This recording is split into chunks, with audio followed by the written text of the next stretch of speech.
Hey guys again. Look at that. It's quite funny. Look how because of the FOV or whatever it is. Welcome back. You can see my room is slightly a bit like cleaner than it was before. I just wanted to make this as a quick video. At the moment it's about 6:30 at night on the 14th of January. You'll be seeing this on the third potentially, something like that, the 3rd of February.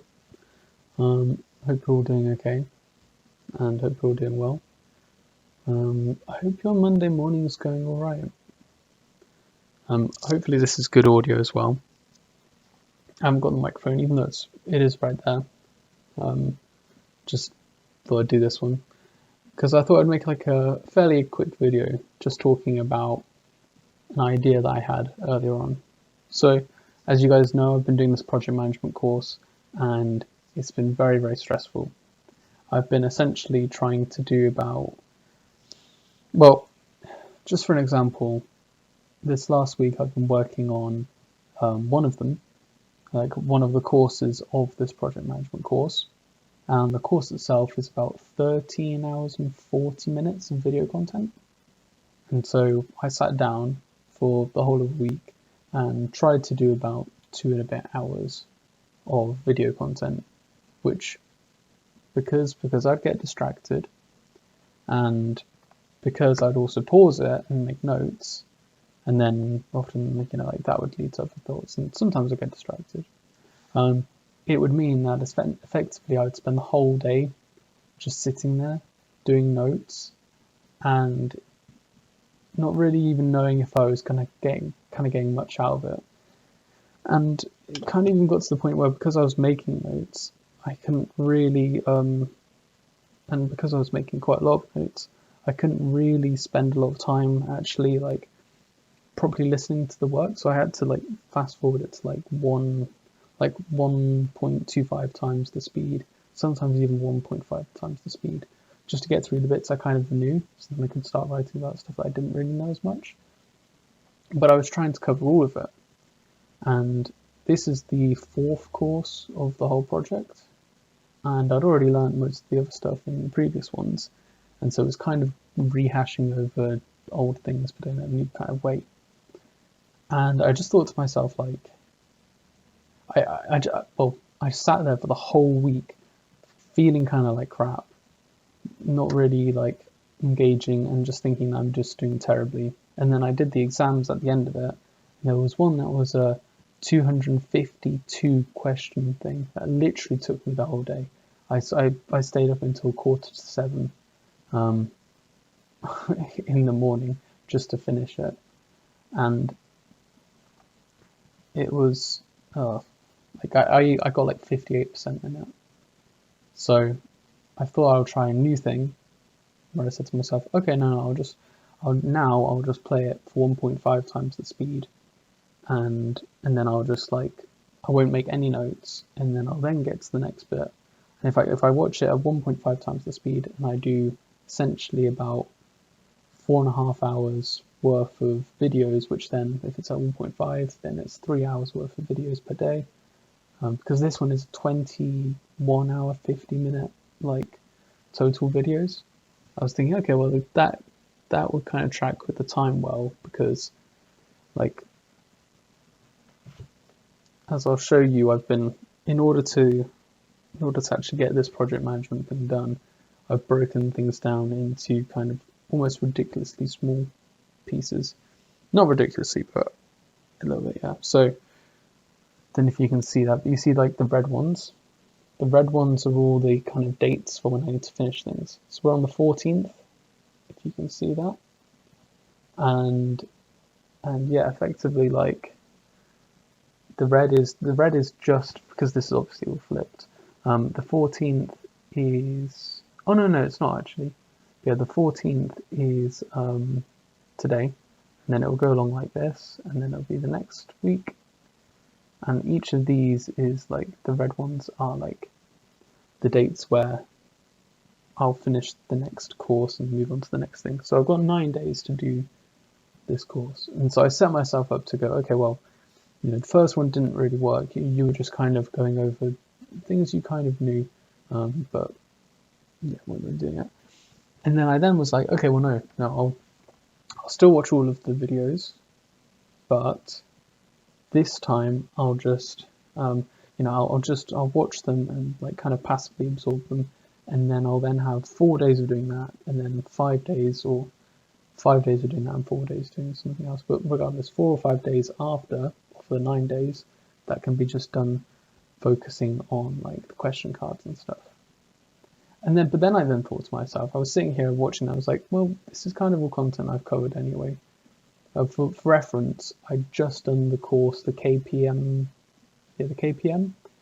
thing, for the project. If you know project management, it's a particular type of like qualification you can get. It's like a kind of beginner's qualification in project management. And then this course I was just about starting, or just looking through the first videos of, this was I think it was the PMP, if that's the right terminology. So that's, from my understanding, it's basically the KPM, but you put in, there's like a slightly bit more detailed information that you need to know for it. And it's like the defining feature between, whether you're kind of new into project management or if you're really like a professional project manager. So yeah, so as they cover basically all the same stuff, I was thinking to myself, well, aren't I just going to kind of be wasting time as well doing this as well? Sure, I'll have like 4 days at the end to be able to do the test questions and stuff, but I won't actually have, but I'll be still spending 4 or 5 days essentially going over content I already knew anyway, except like just with a tiny bit more information on Agile. So it scared me, but I thought, well, I thought to myself, what's like the highest return on investment kind of thing I can do here? What's really helped me out in exams before? And the whole point of doing the course isn't to get good in the exam. The whole point of the course is to get good in the qualification, so I can actually be an actual good project manager or assistant project management or whatever in an actual field. That's completely right. And so I wanted to take it slow, and I wanted to be able to absorb it in a kind of natural way. But at this moment, I'm not necessarily in that position where I can do that.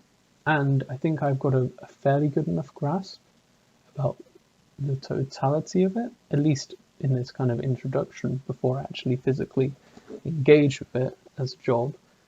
Now, I think that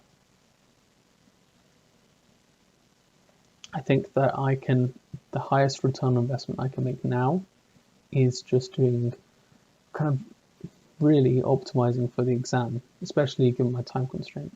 If I didn't have the time constraint, then I would optimize for a holistic understanding, and then I'd just be able to do well in the exam because I just have a good understanding. But as I'm in the position I'm in now, I don't necessarily have that gap to be able to do that. And that is a failure on my mismanagement of time, but it's almost been like its own like mini, lessons I had to learn from all this.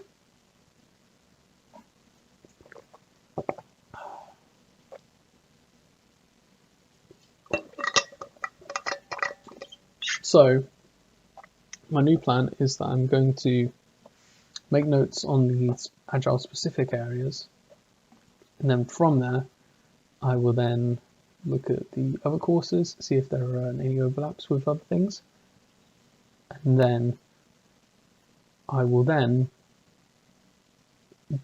probably, well, we'll see how it is. The bits that I don't know, I will then go and study properly, but I won't just repeat and just waste 4 days redoing exactly the same information that I just did. I'll optimize better, and I'll go back to the KPM, and I'll look over the questions, I'll look over flashcards, I'll revise them and refine them and come to a good understanding on specifically the things that I'm not good at. And kind of I just did with this PMP, I just did the kind of the practice quiz that they give at the end of it, because I thought that would be a really good way for me to, rather than actually like have to watch the whole thing and then, you know, spend those 4 days, like over half the time, 4 or 5 days, half the time that I have dedicated to this, to like watching stuff I already know. I can just do the quiz and then I already know like what I'm weak in, and then I can just focus on that and I can get that better. So I've felt a bit anxious about potentially losing information, but at the same time, if I just do the quizzes, then I will see what I've lost, and then I can just go and like fill in the gaps there. So yeah, so thinking about all that, I then started. I was making my notes, and I was thinking about how I felt so much more less stressed. I felt like I could cut the amount, even sometimes the amount of time that I'm actually having to put in it, because I've been having to do the full day, like 7 to 8 hours every single day doing this, and that means that I've had to neglect a lot of things. But I've been thinking, you know, if I actually then do just focus on the, you know, the things that will give the most, you know, the 20/80 rule, then I free up so much more time to be able to actually engage in other things that are helpful. And then so I felt really proud about that, and I'm really like happy and confident. And then I thought about it, and I was thinking, actually, well, so if this is like the 20/80 rule in like the highest return on investment that I'm getting from doing this, what would be the highest return on investment from other areas? Like, for instance, fitness, or eating healthy, or seeing friends, or anything. And then that's what made me then think, well, hang on, like, I wanted this YouTube channel to be about kind of human optimization, or kind of seeing elements of like things that can improve someone's life. And it made me then think, well, couldn't this kind of, I could almost like make that into a book, where I come up with the highest return on investments of particular things, and I could make, you know, like, you know, what's the highest ROI of a thing that you can do in business, in like socializing, in health, in diet, in maybe enjoyment, happiness, I don't know, you know. And so yeah, I thought, well, I can make that into a book, because I've been thinking about how I can what this channel would be about, and I was also thinking about what kind of product that this channel could essentially sell, because I've been listening to Hamza and him say about how, you know, you just need to upload regularly and then have some kind of product to sell, and then you'll be at 10k a month. And so I kind of got quite excited as an idea, thinking, yeah, I could just do that. And I suppose that's kind of what most self-help books are, or at least some of them are, in a certain way. They are this kind of, hey, here's all these tips and stuff that I've been able to find to improve my life. Well, yeah, that is self-help. But I thought that would be quite a good, that could be quite a good product to sell. And I could maybe even do it in like multiple editions as well. So I could have like, you know, the first edition, and you know, because also everyone's situation is going to be like tailored to them. It isn't like I can be like, oh yeah, the highest ROI thing that you can do is run for exercise, because there'll be some people that can't run. There'll be some people that don't want to run, that would actually benefit or be happier if they did something else. But also, and so not only is that specific to me, what I would find as the highest ROI things, which might not be helpful for others, but also my priorities are going to change as I grow older. There's going to be some things I care more about, some things I care a bit less about. Some things that I think are going to be far more important that aren't. And so there's no point really making like ROIs of some things compared to others. So I thought, well, this could actually be some kind of document I just keep on updating over my lifetime, and I could have like different editions of it. You know, I could have like 10 editions, each one for a different decade or something. And also simply because I actually just don't know a lot, and I think I think I there's, I think it's okay for me to just not know a lot right now, and it's much better I only talk about the few things that I do think are helping me, rather than trying to ramble on about things that I've heard other people say have helped them. But because I need some kind of content to generate, and I've already said everything I can say, and I'd rather just speak from when like I have a good understanding about something, rather than just say it because I heard it once and then I thought about it like. Well, I mean, that's kind of what I'm doing with this video, but like I don't want to just keep on regurgitating the same things. I want to actually think deeply and critically about something, so that I can actually give a good, interesting take on something. So maybe I'll make a book about that. Maybe I won't. Maybe this is also another element where, as well as the the financial incentive of the idea that if I could just produce some kind of document or book that people could buy, like maybe electronically, and then it could just continually get updated for free, or or like some kind of physical copy or something. As well as that, like there's the financial incentive for that, even when I might not have necessarily the skills in advice to be able to match the product that's worth selling in that way. There could also be an element of, I guess, like some kind of savior complex.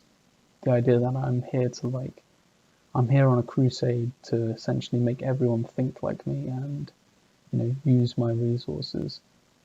I mean, and well, maybe honestly, I should maybe accept that.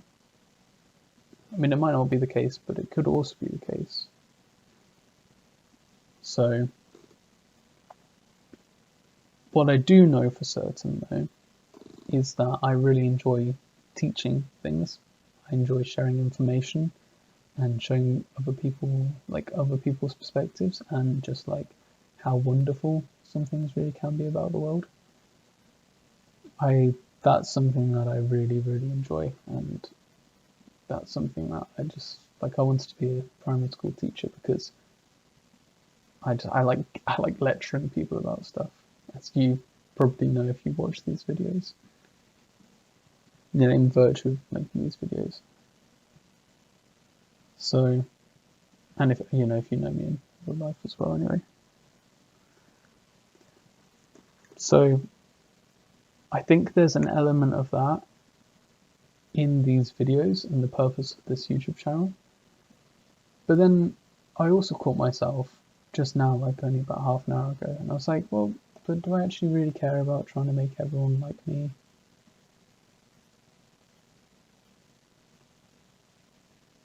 And maybe I do, but also, I don't know, maybe I shouldn't. I shouldn't maybe be as self-aggrandizing as that. And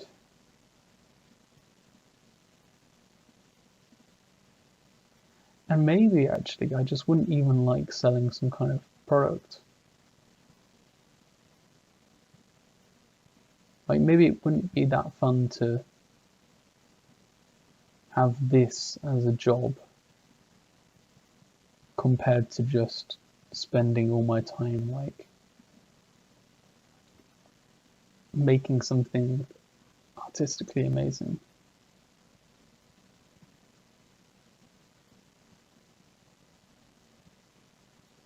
So there's that as well. That's something I was thinking about. And do you know what? Maybe that's true actually. So think for the time being, I think I'll keep on making these videos. It hasn't been that long that I have been like, you know, keeping with this. But I can also note that to myself, and I can think to myself, well, you might not necessarily like enjoy this, and if you see at some point that I don't do this, well, why? I think I've still got such a like kind of such a social responsibility ethic ingrained in me, like this idea that I need to help out others, and I've heard it, I think it was only, you know, it's only just been like I've heard it in passing, so it might not even be true, but I hear a lot of people become psychologists and counselors, for instance, because it's almost like their way of giving back. And in that sense, there's almost like still this guilt that these people maybe carry around within them. This thought of like, okay, well, maybe I'll be of some social use if I can like just essentially with an extension and with, you know, actual research, be able to kind of stop feeling guilty for maybe continuing to exist by having some kind of role or job in psychology. Do you know, I think I can see that myself. And then there's that self-aggrandizement, which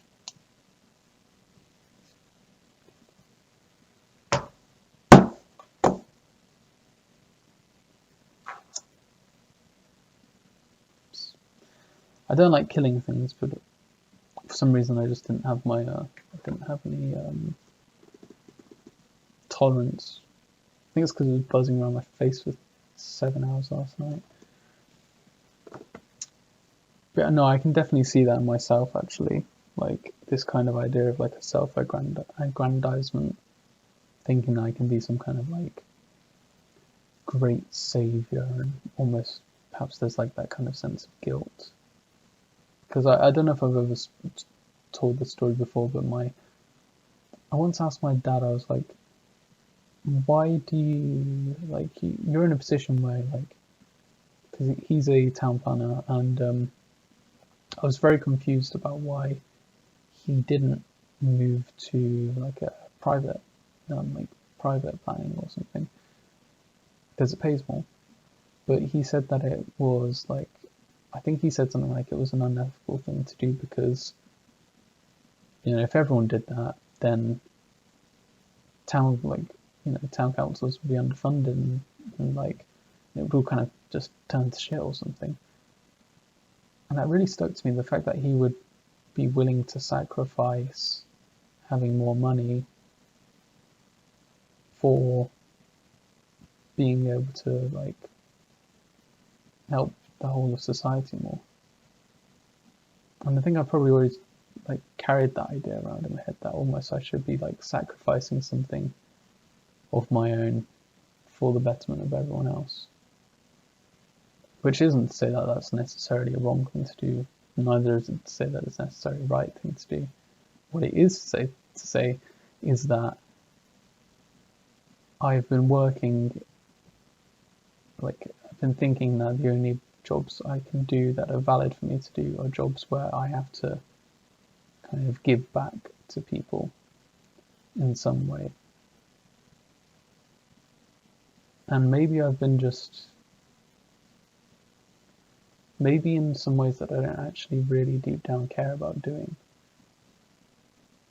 Like maybe like doing these videos or something. Maybe I'd find better value in being able to just like make pieces of art and then kind of give back in that way to other people.